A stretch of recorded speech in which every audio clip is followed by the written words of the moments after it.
श्री गणेशाय नमः। ओम श्री जगदम्बिकाय नमः।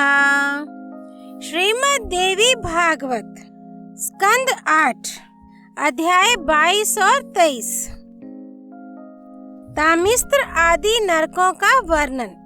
नारद जी ने कहा, सनातन मुने, जिनके फल स्वरूप इन नरकों की प्राप्ति अनिवार्य है, वे विविध कर्म कौन से हैं? इस प्रसंग को मैं सम्यक प्रकार से सुनना चाहता हूँ। भगवान नारायण कहते हैं, नारद, जो दूसरे के धन, स्त्री और पुत्र का अपहरण करता है, उस दुरात्मा को यमराज के दूत पकड़कर ले जाते हैं। उन दूतों की आकृति बड़ी भयंकर होती है। उनके द्वारा कालपाश में बंधा हुआ प्राणी यातना भोगने के लिए तामिस्त्र नामक नरक में गिरता है। यमदूत हाथ में रस्सी लेकर प्राणी को पीटते हैं, उसे घुड़कते हैं और तरह तरह के दंड दिया करते हैं। उस जीव को महान क्लेश भोगना पड़ता है। जो पुरुष किसी स्त्री के पति को धोखे में डालकर स्वयं उसके साथ समागम करता है, यमराज के दूत उसको अंध तामिस्त्र नामक नरक में गिराते हैं। वहां गिरे हुए जीव को असह्य वेदना सहनी पड़ती है। उसके नेत्र अंधे हो जाते हैं, बुद्धि जवाब दे देती है। जड़ कटे हुए वृक्ष की भांति नरक में गिरते उसे किंचिन मात्र देर नहीं लगती। इन्हीं विशेषताओं के कारण प्राचीन पुरुषों ने इस नरक का नाम अंतामिस्त्र रखा है। यह मेरा है और यह मैं हूँ। यो ममत्व रखकर जो दूसरे से द्वेष करता हुआ प्रतिदिन केवल अपने ही परिवार के भरण पोषण में व्यस्त रहता है, वह प्राणी मृत्यु के पश्चात अपने अशुभ कर्म के प्रभाव से रौरव नामक नरक में गिरता है। ये नरक सभी प्राणियों के लिए भयावह है। इस लोक में पुरुष के हाथ जिन प्राणियों की हिंसा हो गई है, वे सब भयंकर रुरु नामक जानवर बनकर नरक में रहते हैं। जब मारने वाला प्राणी मरकर उस नरक में पहुंचता है, तब वे उसे अत्यंत क्लेश देते हैं। इसी विशेषता के कारण पुराणज्ञ विद्वान पुरुषों ने इसे रौरव कहा है। प्राचीन पुरुष बता चुके हैं कि यह रुरु नामक जानवर सर्प से भी अधिक भयंकर होता है। इसी प्रकार महारौरव भी है। यातना भोगने के लिए दूसरा सूक्ष्म यातना शरीर पाकर प्राणी उस महारौरव में जाता है। मांस खाने वाले रुरु नामक जानवर उस नारकी जीव के मांस में बहुत बुरी तरह चोट पहुंचाते हैं। नारद, जो उग्र स्वभाव वाला मूर्ख एवं निर्दयी पुरुष पशु पक्षी आदि जीवों को मारकर पकाता है, उसे यमराज के दूत कुंभी पाक नामक नरक में, जहाँ सदा तेल खोलता रहता है, डालकर पकाते हैं। मारे जाने वाले पशु के शरीर में जितने रोए होते हैं, उतने 1000 वर्षों तक मारने वाला व्यक्ति इसी कुंभी पाक में पचता है। पिता और ब्राह्मण से वैर करने वाले प्राणी को नारकी कहते हैं। ऐसा व्यक्ति सूर्य एवं अग्नि से सदा संतप्त रहने वाले कालसूत्र नामक नरक में स्थान पाता है। उसके भीतर भूख और प्यास की ज्वाला धधकती रहती है और बाहर से उसके शरीर को सूर्य एवं अग्नि का प्रचंड ताप जलाता रहता है। वह अत्यंत घबराकर कभी बैठता, कभी लेटता, कभी कोई चेष्टा करता, कभी उठकर खड़ा होता और कभी दौड़ने लगता है। देवऋषि, किसी विपत्ति का काल न रहने पर भी जो अपने वेद विहित मार्ग से हटकर पाखंड का आश्रय लेता है, उस पापी व्यक्ति को यमदूत 80 पत्र नामक नरक में डाल देते हैं। वे जब उसे कोड़ों से मारते हैं, तब वह नारकी जीव अत्यंत उतावला होकर बड़ी तेजी से इधर उधर भागने लगता है। ऐसी स्थिति में 80 पत्र से उसका सारा शरीर छिद जाता है। उस 80 पत्र में दोनों ओर तेज धार रहती है। संपूर्ण शरीर छिद जाने पर हाय मैं मारा गया, वह यों चीख उठता है। अपार कष्ट भोगने से वह प्राणी पद पद पर गिरने लगता है। इस प्रकार अपने धर्म से विमुख होकर पाखंड का आश्रय लेने वाले मूर्ख प्राणी को अपने कुकर्म का फल भोगना पड़ता है। जो पुरुष राजा अथवा राज कर्मचारी होकर अधर्म पूर्वक शासन करता तथा ब्राह्मण को भी शारीरिक दंड देता है, वह नरक का अधिकारी पापी व्यक्ति यमराज के दूतों द्वारा शुक्रमुख नामक नरक में गिराया जाता है। बलवान यमदूत उसके अंगों को ईख की भांति कोलू में पेरते हैं। वह असह्य पीड़ा के कारण आर्त स्वर से चिल्लाता रहता है। यूं उस प्राणी को अपने कुकर्म के फल स्वरूप अनेक दुख भोगने पड़ते हैं। नारद, मच्छर एवं खटमल प्रभृति जंतु मनुष्य का रक्त चूसते हैं, परंतु वे तो दूसरे की पीड़ा को स्वयं समझ नहीं सकते। पर जो मनुष्य अन्य व्यक्तियों की व्यथा से परिचित है, वह यदि उन्हें कष्ट पहुंचाता है तो उस कुकर्म के फल स्वरूप उसे अंधकूप नामक नरक में गिरना पड़ता है। वह नरक बिल्कुल अंधकारमय है। वैर चुकाने वाले पशु, पक्षी, मृग, सर्प, मच्छर, जूं, खटमल, मधुमक्खी तथा द्वंद्व शुक आदि जानवरों से वह नरक भरा रहता है। निर्दयी व्यक्ति जब नरक में पहुंचता है तब वे जंतु उसे पीड़ित करने लगते हैं। पीड़ा से ग्रस्त होकर वह व्यक्ति इधर उधर भागने लगता है, मानो शरीर के भयानक रोगग्रस्त हो जाने पर उसमें रहने वाला जीव चक्कर काट रहा हो। जो कुछ भी भोज्य पदार्थ प्राप्त हो उसे पंच यज्ञ करके विभाजित करने के पश्चात ही भोजन करना चाहिए। ये शास्त्रोक्त नियम है। जो पुरुष ऐसा नहीं करते उन्हें काक कहा गया है। इस कुकर्म के फल स्वरूप यमराज के भयंकर दूत उस पापमय प्राणी को कृमि भोजन नामक नरक में गिराते हैं। इस नरक में 1,00,000 योजन विस्तृत एक भयंकर कृमि कुंड है।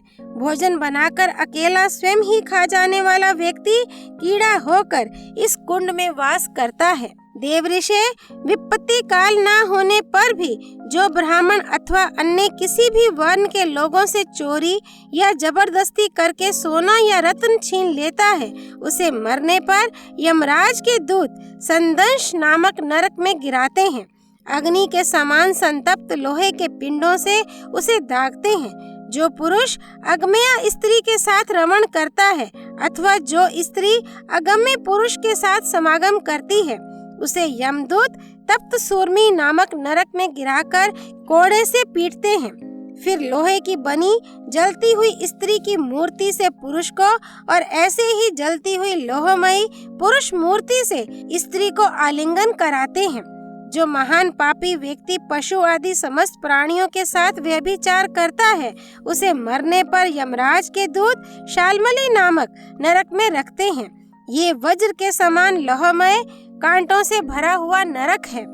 नारद, जो राजा या राजा के कर्मचारी पाखंडी बनकर धर्म की मर्यादा का पालन नहीं करते, वे मर्यादा भंग रूपी पाप के कारण मरने पर वैतरणी नामक नरक में जाते हैं।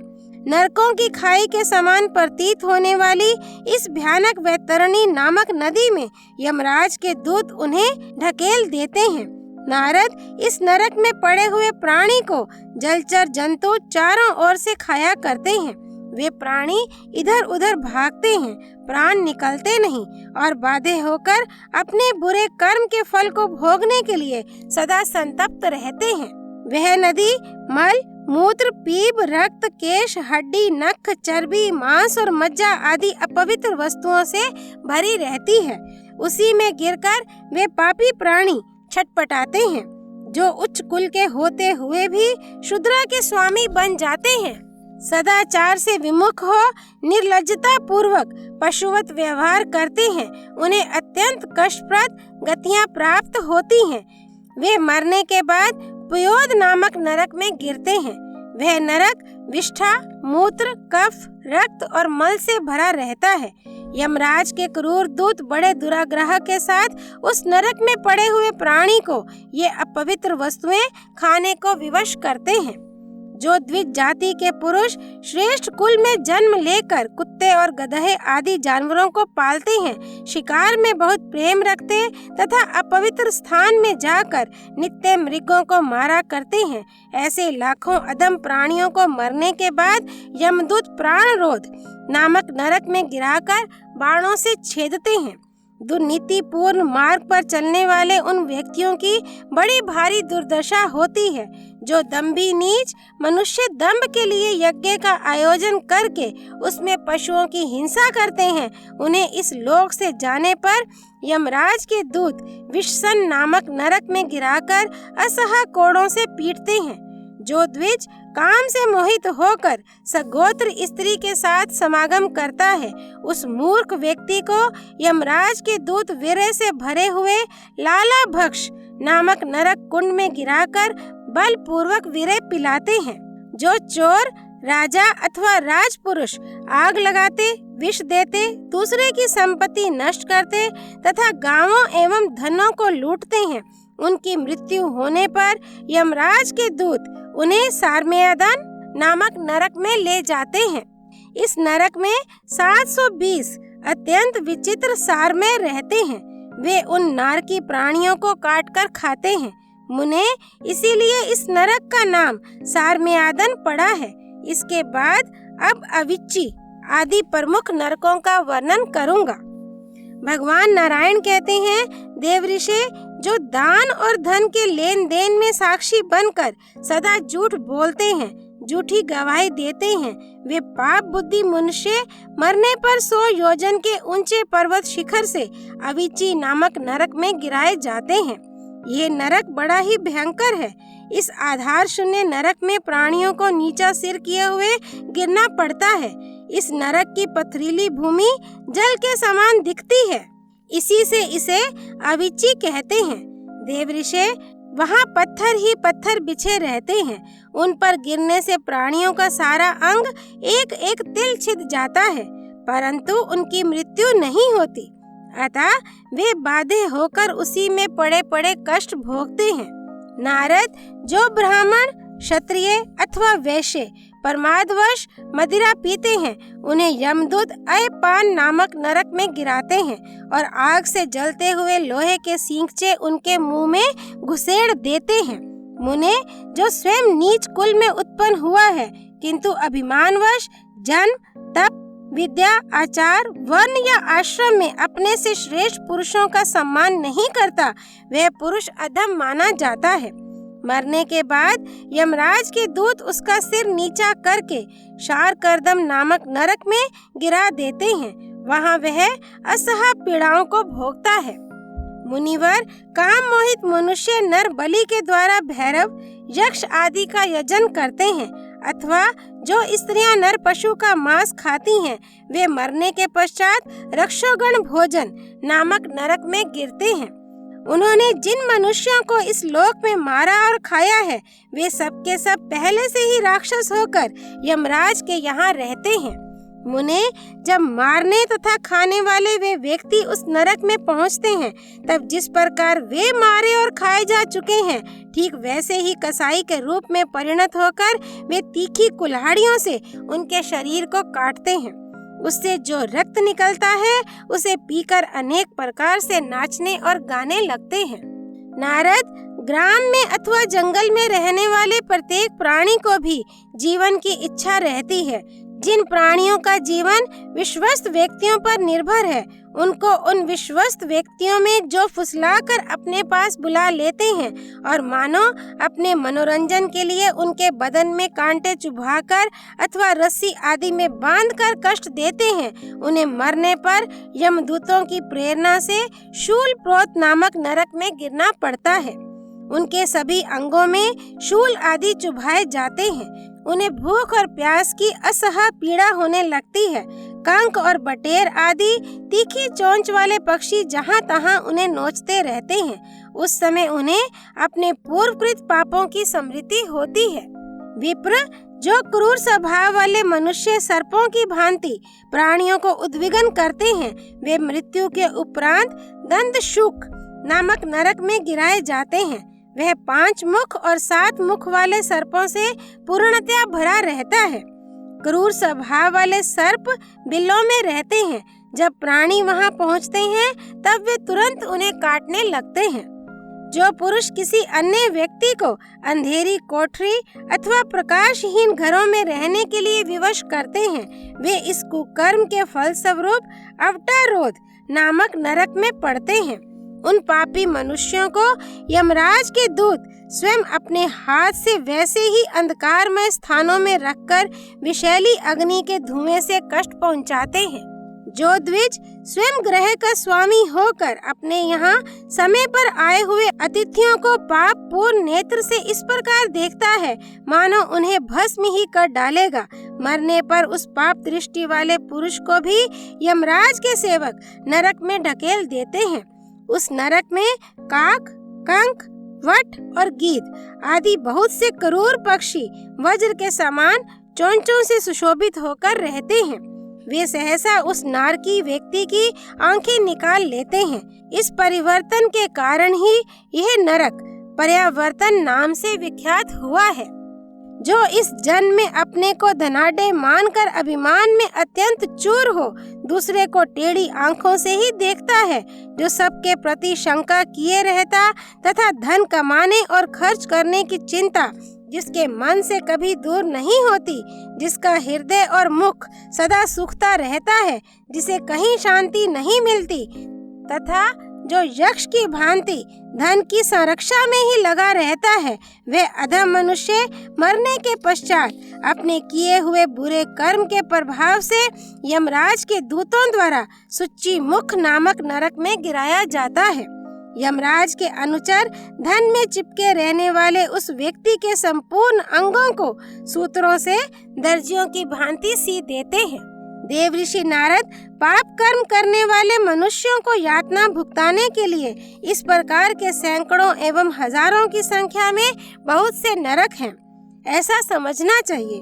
कुछ ही बतलाए गए हैं और बहुतों का नाम ही नहीं लिया है। मुने, ये सभी नरक महान दुखप्रद हैं। पापी मनुष्यों को इनमें जाना पड़ता है। धर्मपरायण पुरुष सुखदायी लोकों में जाते हैं। मुनिवर, मैंने जिस प्रकार देवी के पूजन का रूप और आराधन का लक्षण तुम्हें बताया है, प्रायः वही अपना धर्म है। इसके अनुष्ठान मात्र से मनुष्य नरक में नहीं जाता। सुपूजित होने पर भगवती जगदम्बा संसार रूपी समुद्र से मनुष्यों का उद्धार कर देती हैं। अध्याय 22 और 23 संपूर्ण। श्री नारायण भगवान की जय। देव ऋषि नारद की जय। माँ जगदम्बा देवी की जय। श्री भगवती देवी अर्पणमस्तु।